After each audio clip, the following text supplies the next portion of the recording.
ನಮಸ್ಕಾರ.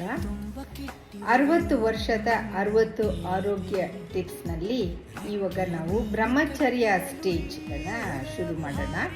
ಈಗ ಈ ಬ್ರಹ್ಮಚರ್ಯ ಸ್ಟೇಜ್ ಶುರು ಆಗಲಿಕ್ಕೆ ನಮ್ಗೆ ಬೇಕಿರೋದು ಒಂದು ಅಂಡ ಮತ್ತು ಒಂದು ವೀರ್ಯ, 1 ಸ್ಪರ್ಮ್ 1 ಓವಮ್ ಬೇಕು. ಈಗ ಡಾಕ್ಟರ್ಸ್ಗಳಿಗೆ ಇನ್ಫರ್ಟಿಲಿಟಿ ಸ್ಪೆಷಲಿಸ್ಟ್ ನೋಡಿದ್ರೆ ಈ 1 ಸ್ಪರ್ಮ್ 1 ಓವಮ್ ಕೂಡ ಆರೋಗ್ಯವಾಗಿ ಸಿಗೋದಿಲ್ಲ.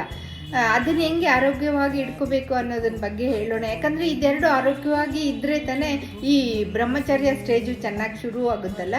ಸೊ ಆಗ ಆ ಮಗು ಒಳ್ಳೆ ಮಗುವಾಗಿ ಹುಟ್ಟುತ್ತೆ. ಒಳ್ಳೆ ಮಗುವಾಗಿ ಹುಟ್ಟಿದಾಗ ಆ ತಂದೆ ತಾಯಿ ಅದನ್ನು ಆರೋಗ್ಯವಾಗಿ ನೋಡ್ಕೋಬೋದು ಆ ಮಗುನ.